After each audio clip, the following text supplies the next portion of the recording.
And welcome back to the Citizen channel. Have you recovered? Has your heartbeat returned to normal after the game last night? Fulham, or as last night as I'm recording this, Fulham 4, Manchester City 5. Interesting game. Match day 14, 7:30 p.m. This is the player rating show. There will be a story of the game. A lot to tell, of course, on that one later on. But we'll worry about what happened with our individual players today with the help of Simon Bukowski from Manchester Evening News. We'll have to see what he thought.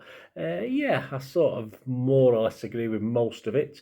You can't. How the hell do you mark these games? How the hell do you rate City players when we play well for 55 minutes and then sort of collapse for the rest of it? It's so difficult to give overall ratings when you sort of got a first half rating and a second half rating. They're probably so different. It's incredibly difficult. So probably more to be gleaned from perhaps the information rather than the score itself. And also we'll have some sofa score stats thrown in again today. I've had a chance to stick some of them together to see if they back up what our eyes seem to think, certainly for that game. But as I said, so incredibly difficult to rate players in these sort of games where we dominate and then all of a sudden we don't dominate. It's very, very difficult, and hope you agree with that anyway, but we'll have a look. Please, if you are new to the channel, before we start looking at our players last night, hit that like button. Any hype points to spare, that'd be wonderful. All these things. If you interact with the vlog, it all helps the algorithms, all helps get me out there on the search engine, stuff like that. So any help you can give me, guys, with hype points, hitting that like button. Or if you're not already subscribed, please subscribe. Obviously, that's good to see. That'd be wonderful. All City past, present, and as long as I can keep going, based on last night, it won't be for very long if we have too many like last night. I should have been at the game, but unfortunately, circumstances beyond my control meant I wasn't. So I think I would have probably been even worse if I'd been there. So perhaps thankful in the end, although I would have loved to have been there, of course. Right, let's get back onto this. Donnarumma, Simon Bukowski of the Manchester Evening News said of Donna's game, made some good saves and couldn't do much about the efforts that did beat him, but he can't be happy with 4 conceded. Yeah, I don't think you could say, put a finger on one, yeah, you should have done better with that.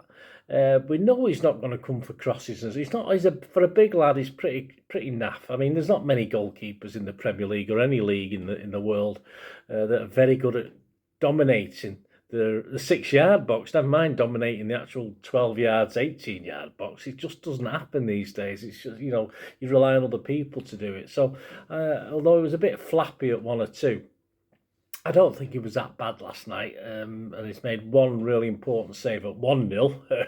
On the context of things, 1-0 was nothing, was it? But he made a great save at 1-0 as well. And yeah, they were all well-taken goals. Defensively, I think he could have been protected a little bit more in front of him. Some bodies might have been thrown a bit more on the line, like Gonzalez did at one stage, but I don't think he knew too much about that one anyway. But yeah, so Simon gave him a 6. I'm just going to give him a 6 as well. I'm not going to knock him down just for conceding 4 goals. He made 1 total save. This is sofa score stats. He prevented almost 2 goals, minus 1.95. He made 1 save from inside the box, 1 punch. His pass accuracy was about 86%. That was 63% into the opposition half. Long balls accurate, 8 out of 12. 36 touches. 1 successful dribble. That was that little, did he call it Panenka? I don't know, was that what you, with the stick? I don't know. Anyway, that thing where you sort of drag it back. A Cruyff turn sort of thing, wasn't it? Yeah. It was Panenka. Where the hell am I coming from? I've had a long night, guys. Was foul once. He lost possession 4 times, but that's obviously from kicks out, etc. I think, isn't it? 1 clearance, 5 recoveries, won both his ground duels and won his aerial duel there. So I'm sure that means something for a goalkeeper, but perhaps not as much as the outfield players. Right, on to Nunes. Interesting game from Nunes, of course it was. Simon Bukowski said he was happy to charge down the right and get involved in attacks with Foden and Silva. But that's it. He didn't say anything about his defending. Now, I thought Nunes had a cracking start to this. I thought he looked excellent, certainly going forward. He did well defensively, but how the hell can you rate any of our defenders in that second half who stayed on the pitch when we came under so much pressure and let so many goals in? It's so difficult. I mean, Simon's given him a 5. Uh, I've gone for 5.5. I've gone for less than 6, which is the standard okay performance. I've gone for a 5.5 for Nunes. I think he did a lot of good stuff. But again, it's not just him, is it? I mean, we did seem to get a tap down his side, but I mean, that's how Fulham play, and Fulham have some good players. So I'm not going to have too much of a down. Let's see if the stats can tell us anything more than that. He won 3 out of 5 tackles, 2 interceptions, 5 clearances. He made 3 recoveries. He won 7 out of 10 ground duels, 2 out of 3 aerial duels, and was double passed twice. Key passes 1, 1 out of 2 accurate crosses, 83% pass accuracy, which isn't fantastic. 90% his own half though, which is helpful. Long balls 2 out of 5, 77 touches, only 1 unsuccessful touch, 1 dribble successful, was fouled once, lost possession 12 times, which sounds a lot, doesn't it? But if you look at those early stats there, the early stats were quite impressive, weren't they? 3 out of 5 tackles, 1. 7 out of 10 ground duels, 2 out of 3 aerial duels. So yeah, I mean, I think 5.5 is because of that second half, but I think he was up towards 6.5, 7 for the most of that first half. But we'll stick with that. As I say, incredibly difficult to be accurate on these figures. So I think the SofaScore stats are quite interesting on that one as well. On to Diaz. Simon said played Fulham players on more than once for one of their goals in a late wobble for City. Yeah, a lot of shouting, wasn't it, from Diaz, but not a lot of putting his. He attempted to put his body on the line, but I think Fulham's attack sort of bypassed him most of the time. I think he was probably at fault for playing an onside or an offside incorrectly once or twice. So yeah, Simon's I think a little bit generous with the 6. I'm not going to give him any more than I gave Nunes. I'm going to give Diaz a 5.5. Lots of shouting, but stuff he could have done as well. Let's just have a look at some of his stats. 2 interceptions, 6 clearances, 6 recoveries. He won his only ground duel. He won 3 out of 4 aerial duels, which is pretty good for Diaz. I know he was getting criticised last night for not winning balls in the air, but he won 3 out of 4. 54 out of 61 passes were accurate, 89%.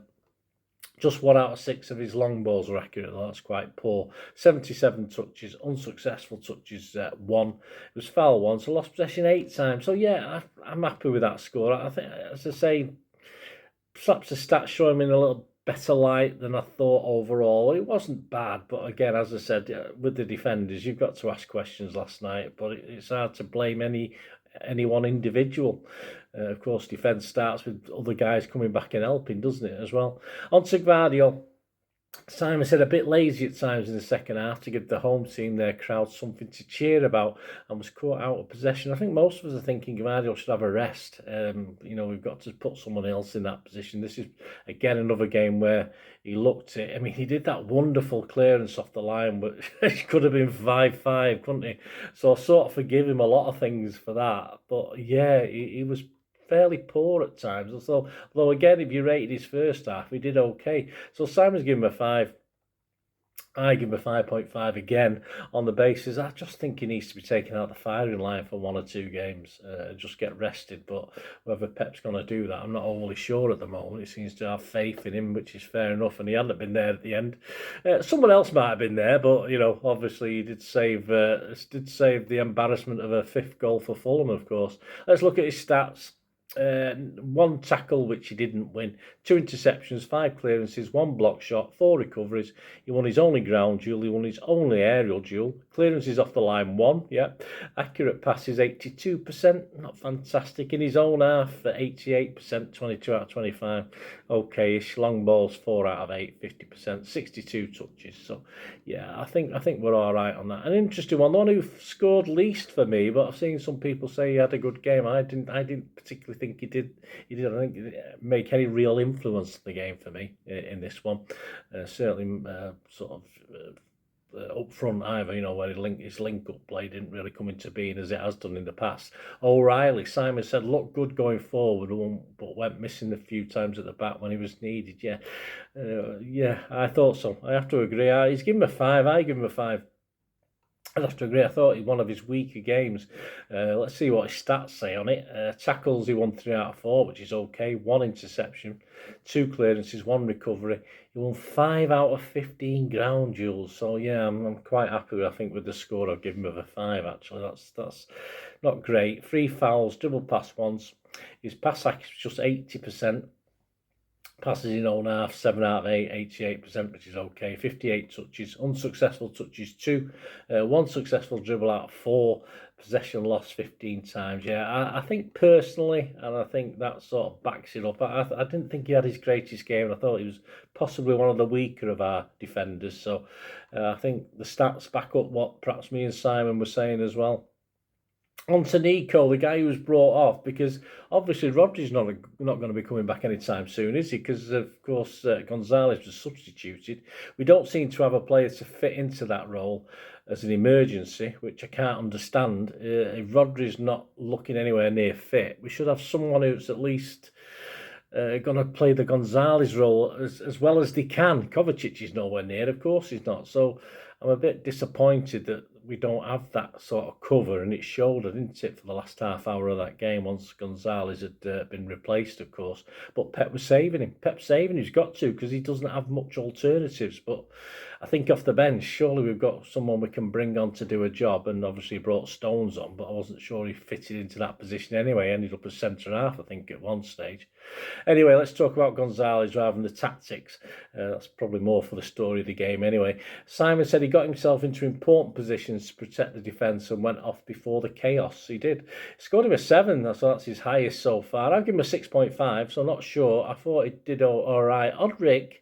But yeah, we certainly fell apart when he come off. But as I said, I fully understand perhaps why Pep did take him off at that stage. But perhaps leave him on for another 5 or 10 minutes, as long as he was okay. I think did he get a kick at some stage? But I think that's the trouble with Gonzalez. He seems to get kicks and he's all right. I never really know, but you just think he's one little knock away from him being out as well, don't we? That's the problem, because he looks a little bit weak at times. Anyway, I'm probably being cruel. So have a look at his stats. 89% pass accuracy. Passes in his own half, 94%, 17 out of 18. So that's what we like to see. 3 out of 5 his long balls were accurate. 45 touches. So not overly busy, but again, he's that DM role. You're not particularly dragged into it too much. He had 1 dribble which was unsuccessful. He lost possession just 5 times, which is fine. No tackles, 1 out of 1. 1 interception, 2 clearances, and 2 blocked shots. Recoveries 2, ground duels just 1 out of 5. Now that's a little bit low. That's been fouls 2, dribble pass 1. So yeah, the stats are a little bit unkinder perhaps than the ratings me and Simon would give him, but I think a 6.5 is probably okay. I think a 7 from Simon might be a little bit too much. We're giving him too much credit for how City collapsed perhaps when he went off the pitch. On to Bernardo, another interesting one who I thought started really well, and like most of midfield, sort of collapsed in the second half a little bit, or did the odd silly thing. Simon said earned the wrath of Diaz after failing to close down Chukwueze for the Fulham third. Felt like the game went away from him. Scored him a 6. Yeah, I give him a 6 as well. As I say, I thought it did start well. I mean, Diaz has got a shout, but I mean he's got to do better as well. And Bernardo, it's hard, isn't it? I think sometimes players concentrate more on putting their arms behind their backs and actually trying to close a striker down who's going to get a shot off. You know, it's like it's men, isn't it? We can't do 2 things at once. I can't move forwards to stop a striker with my arms as you would naturally. And, so obviously you've got to make that decision. Or do you put your arms, and by the time you put your arms behind your back, you thought, well, I can't move forward as well, because your brain's not letting you do 2 things at once. So that's sort of my thoughts on that criticism of Bernardo from Diaz for not getting out, and most people's. And I think that's probably part and parcel of it. Guys can't think of doing 2 things at once. But anyway, yeah, I give him a 6 anyway, and Simon give him a 6. Let's look at some of his stats. 86% pass accuracy in his own half, 96%, 22 out of 23. We like to see that. We can't be giving it away too much in our own half. Just 1 out of 4 of his long balls were accurate, though. 69 touches, 2 out of 2 successful dribbles, was fouled once, lost possession 10 times, which isn't bad for his position. Just won 1 out of 4 tackles, 3 interceptions, 2 clearances, 2 recoveries. Won 7 out of 11 ground duels. Again, that's a positive. Was dribble pass 1. So, yeah, I thought it was okay. As I said, it's hard to rate. that second half, but like most of the team, he struggled a bit.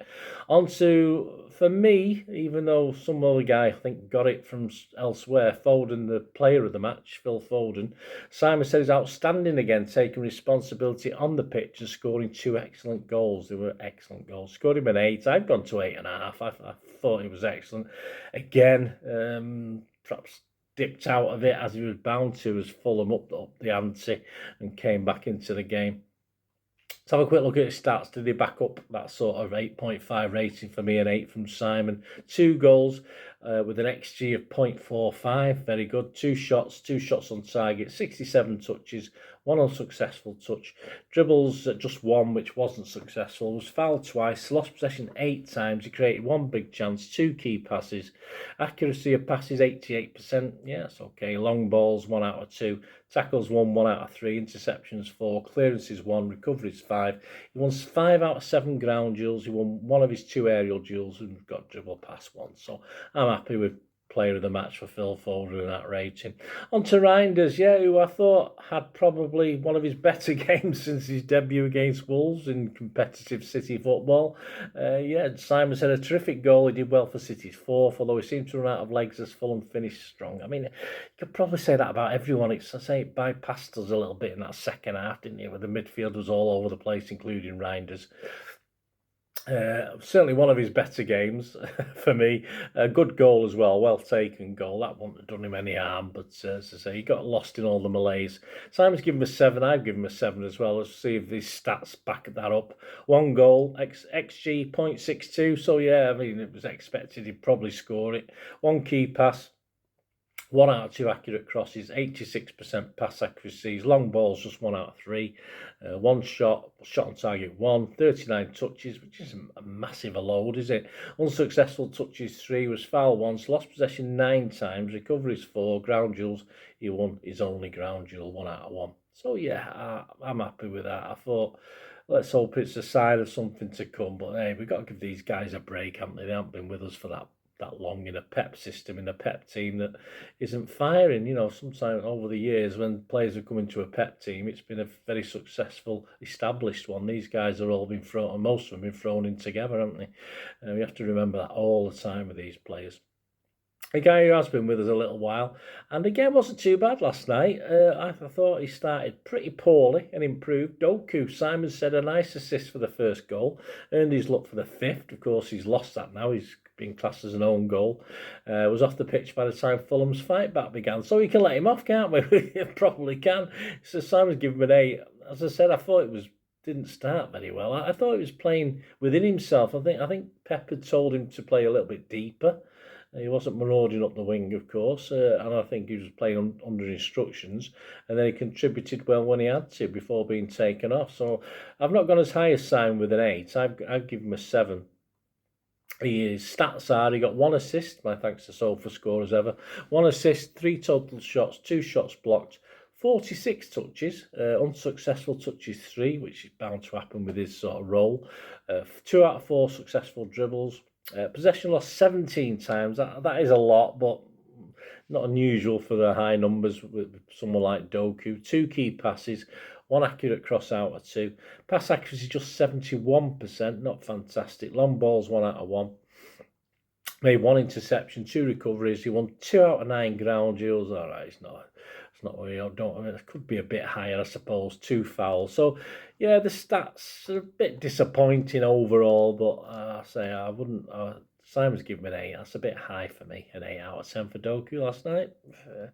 I've given him a 7, which I think is a fairer reflection.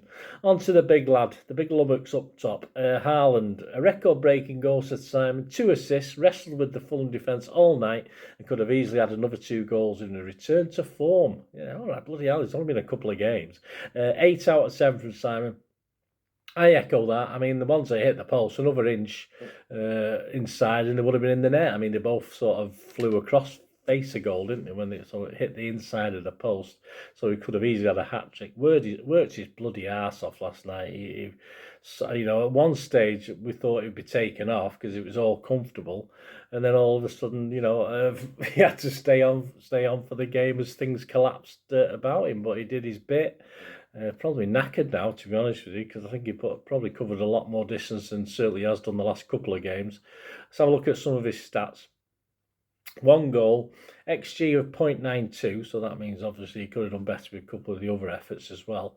2 assists, 5 shots, 1 shot on target, hit the woodwork twice, he got 2 shots blocked, big chances missed 1, 1 offside, 34 touches, unsuccessful touches 2, an unsuccessful dribble, was foul once, lost possession 8 times, which is fine, big chances created 2, key passes 2, accuracy of passes 72%, not great, interceptions 1, recoveries 1, ground duels 1 out of 2, and he won 4 out of 7 aerial duels. Yeah, so perhaps the stats not quite as exciting as an 8 out of 10, but I think me and Simon will stick with that just for the pure effort the big lad putting in the game.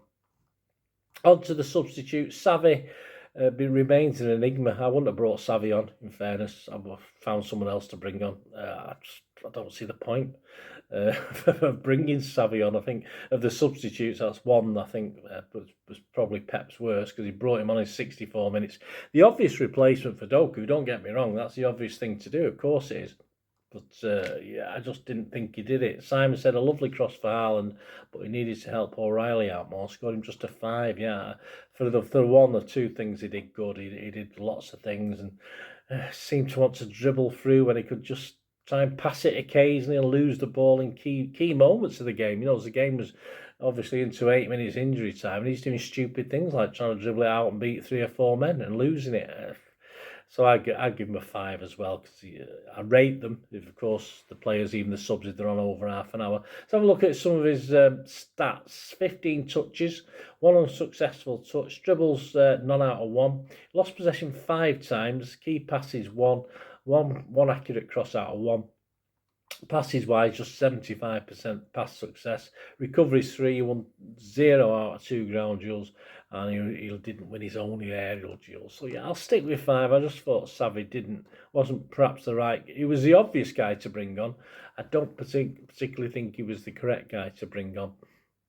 And of course, at the same time, to try and sort of play a sort of Gonzalez role, we had Stonesy come on, didn't we, on 64 minutes, and he came on needing to steady the ship, but Simon said he struggled.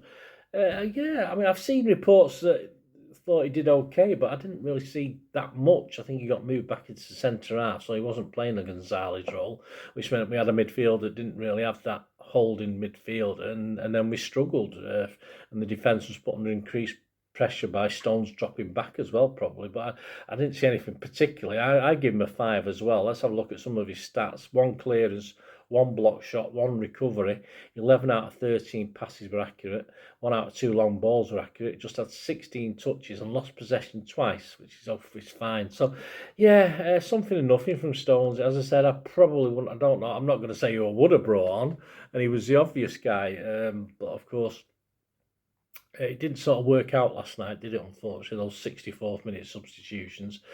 Even later, of course, we brought on Shirky for Reinders on 82 minutes, and Simon said he got his foot on the ball, scored him a 6. Not long enough for me to score, but he managed to get a booking, which was pointless.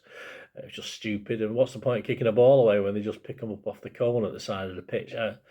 Footballers, absolutely thick, aren't they? I don't understand sometimes footballers, what they do when they do stupid things. And that's his first booking of the season, so I'm not going to have too much of it. It's not as though he's not next to a suspension, is it? But just pointless, really. His stats, accurate passes 7 out of 10. 15 touches, was fouled once, lost possession 3 times, so that's not great. None out of 1, tackles 1. Yeah, you don't bring Chirk on if you want to keep things tight, do you, particularly? Would you? I mean, I would have probably brought someone like Lewis on. I don't understand Pep. All right, it was 8 minutes plus 8 minutes injury time. I just don't understand why Pep brought Chirky on. It just seems a bit odd. I can see it. Again, he's like Doku and Savvy, and it's like for like, but, you know, Pep's cleverer than that, surely. Anyway, it doesn't matter, does it? It all works out okay in the end. Ground duels, he won 2 out of 2. A couple of recoveries, so anyway. That was Chirky, and of course Aki. No time to do anything with that. There you go, guys. Bit longer today. Hope you enjoyed that. It was a longer game, wasn't it? So it felt longer anyway, though certainly goal-wise it was long. Hope you enjoyed that. Let us know your thoughts, please, on all these players. Any big differences? I don't think me and Simon were too much apart on some of them. And of course, I've seen little bits and pieces of other people, and say people like O'Reilly. Probably some people thought he did better than I certainly thought he did. But just let me know what you thought, guys, of various things. Thanks for watching. You've been great to have you. And of course, I said hit those buttons. Listen, I do get offers of sponsorship for the channel, but I always like to something a bit more appropriate than the sort of offers I'm getting at the moment. So if you're interested in sponsoring the channel, if you're any sort of thing, or a charity, if you want to shout out, just shout out stuff like that. There are ways of getting in touch as well as through YouTube, or you want to seek me out on social media. There are ways that I'm on there in various sources. So yeah, for any information, if you're interested, just stick with me for another minute or two and I'll go through them. Thanks for watching, and keep watching and listening. Thanks for that, guys. Hope you enjoyed the feature anyway, and please, if you can, give us a thumbs up, give us a like, that'd be wonderful. And if you're not already a subscriber, it'd be great if you could subscribe. It's absolutely free. Also, check out all my social media links. They'll be in the description and comments below if you want to follow me on TikTok, Instagram, X, Facebook. We can chat on there and do all things City, of course. Also, if you're into film and TV, don't forget a lot of this channel is film and TV stuff. I love me film and TV like I do City. So if you're into that, have a look. Or if you know someone who might not be that bothered about the football but likes film and TV, give them a kick in my direction. I'll be very grateful. And special thanks as ever to supporters of the channel.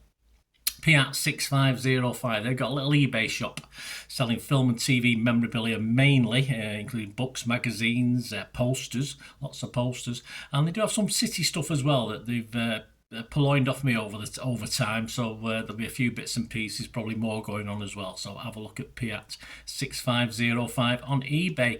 And yes, if you do go onto eBay, and if you remember, we do have memberships, 99p a month. You get early access to all my vlogs, so as soon as I do them, you get them.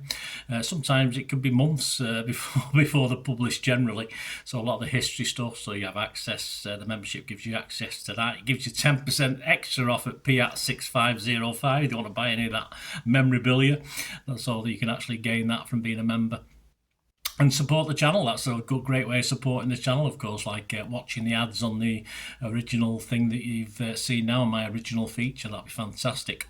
So yeah, also before we go, podcasts. If you like your podcasts, I do a podcast with Mike Long in South Korea. It's called Bolt from the Blue, in our 8th season. Yeah, we've had some good fun on there. We're trying to have a bit of humour, generally look at City's games as and when we play them, have a look back. So please check out that. It's on Soundcloud, Spotify, all good places you get your podcasts from. There you go, guys. Thanks for watching.